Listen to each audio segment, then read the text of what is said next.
Olá, mulher linda, sabe que edifica ao lar. Eu sou Eliane Cristine e estamos lendo o livro Uma Mulher Amorosa, de Jim Breslin. Esta leitura foi autorizada. Para a aquisição do livro, entre em contato com a editora Bivi Books. Leitura número 8, Amor Distorcido.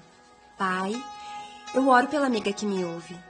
Que o Senhor a leve à compreensão da dimensão do teu amor e dos princípios da tua palavra a nosso respeito. Eu oro em nome de Jesus. Amém. Eles foram viver por algum tempo em Moabe. Quando há fome em casa, Elimeleque leva a sua família por algum tempo para Moabe. Os moabitas eram associados ao pecado e à corrupção, mas Moabe não estava sendo julgado e o pasto estava verde, pois Deus geralmente permite que os filhos deste mundo vivam irrepreensíveis nesta vida. Contudo, Deus disciplina seus filhos. Ao invés de se submeter à disciplina de Deus, Elimeleque foge para os pastos mais verdes de Moabe. Havia fome na terra, mas Matthew Henry comenta que nem todo mundo saiu de Belém.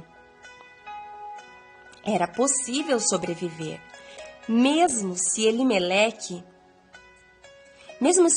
tivesse hipotecado toda a sua propriedade, como Ruth, no capítulo 4, verso 5, nos leva a crer, haviam leis relacionadas a ajudar o vizinho necessitado. Está descrito lá em Levítico, no capítulo 25, verso de número 35. Esta fome ocorreu, provavelmente, nos dias de Gideão. A comida era escassa, mas havia comida. Por que o autor se preocupa em dizer-nos que Elimeleque e sua família eram efrateus? Certamente, a conexão com Davi, o rei Davi, era importante, porque os leitores anteriores sabiam que ele veio deste clã. Está em 1 de Samuel, capítulo 17, versos de número 12. Ruth seria então a bisavó de Davi. Cyril Berber acredita que ser um efrateu era equivalente a ser de uma família bem estabilizada, por exemplo, no Rio de Janeiro, e que Elimeleque receava perder seus bens e influência na comunidade. Elimeleque tem frequentemente sido comparado ao filho pródigo que viaja para um país distante e experimenta grandes aflições e necessidades. O amor verdadeiro estabelece limites, não apenas para os outros, mas para si mesmo. Às vezes, escapar causa desconforto. Ultrapassamos o limite, comemos um pote inteiro de sorvete de chocolate, fazemos sexo antes do casamento, deixamos de disciplinar nosso bebê desobediente ou vamos para um lugar que sabemos que não devemos ir, racionalizando que é apenas por um instante. Mas o inimigo tem nos enganado, porque muitas vezes a escolha correta é dura no começo, mas muito mais fácil depois.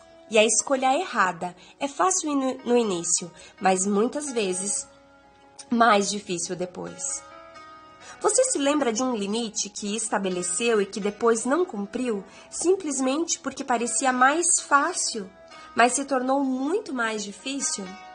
Importante nós meditarmos nisso. Hebreus, no capítulo 12, versos de número 4 a 13, declara assim: Ora, na guerra contra o pecado ainda não tendes resistido até o extremo de derramar o próprio sangue, e estáis esquecidos da palavra de encorajamento que ele vos dirige como a filhos. Meu filhos, não desprezeis a disciplina do Senhor, nem desanimeis quando por ele sois repreendido. Pois o Senhor disciplina a quem ama e educa todo aquele que recebe como filho. Suportai as dificuldades, aceitando-as como disciplina. Deus vos trata como filhos. Ora, qual o filho que não passa pela correção de seu pai? Mas se estáis sem orientação, da qual todos se têm tornado participantes, então não sois filhos legítimos, mas bastardos. Além do mais, tínhamos nossos pais humanos que nos educavam e nós os respeitávamos. Quanto mais devemos toda obediência ao Pai dos Espíritos para então vivermos, porquanto nossos pais nos disciplinavam por um espaço curto de tempo, da forma que melhor lhes parecia. Deus, entretanto, nos corrige para o nosso bem maior, a fim de que possamos participar plenamente da sua santidade. Toda a correção, de fato, no momento em que ocorre, não nos parece ser motivo de contentamento, mas de frustração. Mais tarde, no entanto, produz fruto de justiça e paz para todos aqueles que por elas foram disciplinados. Sendo assim, fortalecei as mãos enfraquecidas e os joelhos vacilantes. Preparai caminhos retos para os vossos pés, para que aquele que manca não se desvie, pelo contrário, seja curado. Exortação à paz e à sinceridade. Uau, glória a Deus! Qual que é o propósito da disciplina de Deus? É corrigir, é nos corrigir, para que a gente possa tomar uma forma melhor, né? Está descrito no versículo 9 e 10 de Hebreus. Ele nos corrige para um bem maior, a fim de que a gente possa participar da sua santidade. Quando as tentações chegam, nós podemos escolher ficar perto de Deus ou longe.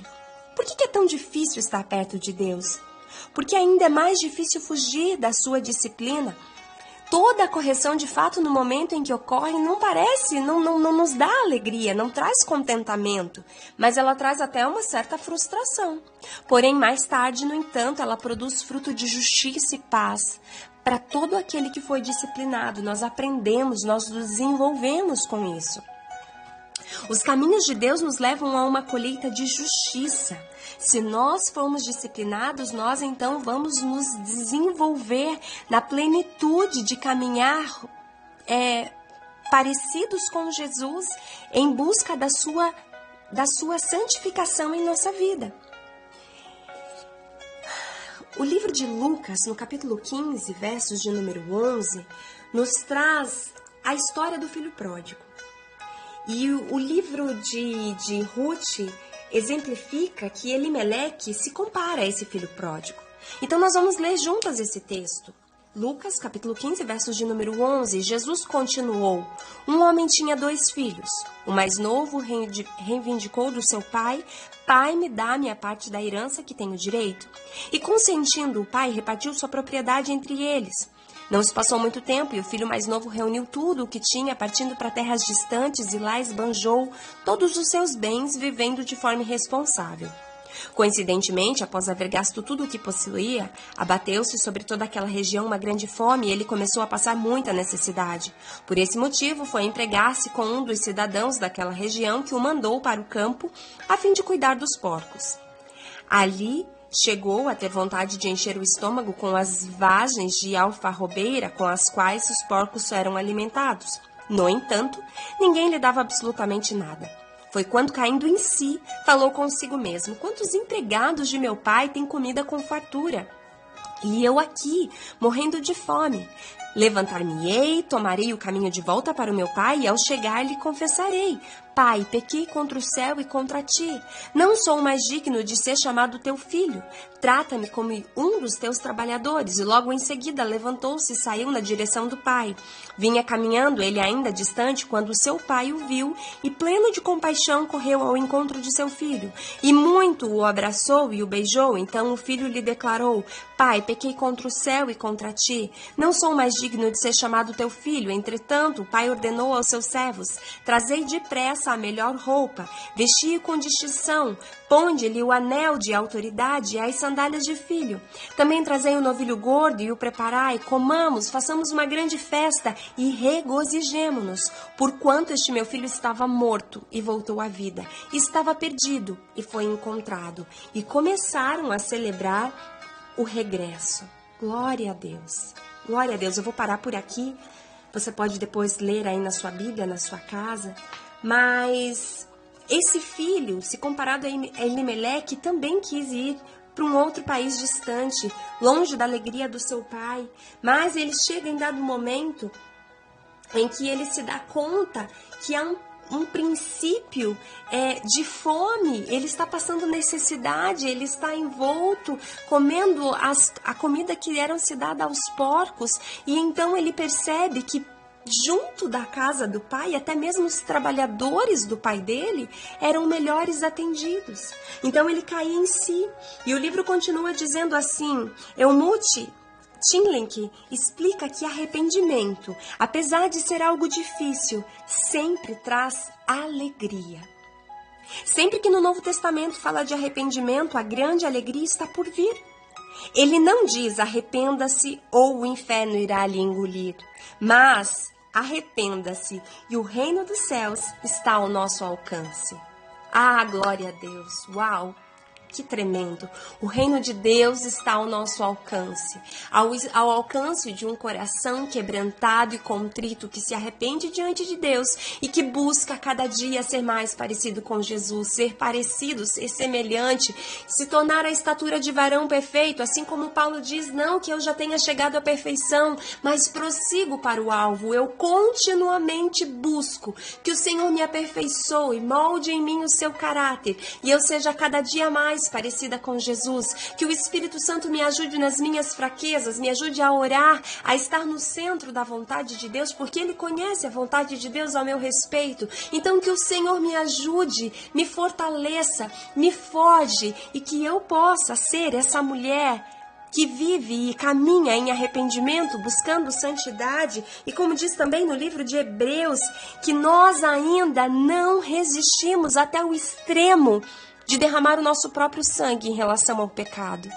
Significa que nós podemos ir além. Significa que nós podemos, na guerra contra o pecado, vencer. A palavra de Deus garante que a disciplina dele nos leva ao fruto de justiça e paz.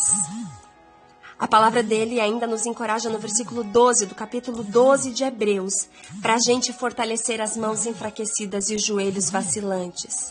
Preparar caminhos retos para os nossos pés, para aqueles que estejam mancando, não se desviem, pelo contrário, sejam curados. Nós precisamos corrigir a rota através da ação do Espírito Santo em nossas vidas e caminhar numa vida que busca a santificação em todo o tempo. A santificação é uma obra do Senhor na nossa vida e a santidade é uma obra do homem. Nós buscamos a santidade para com Deus. Um grande beijo, Deus te abençoe e até a nossa próxima leitura. Uau!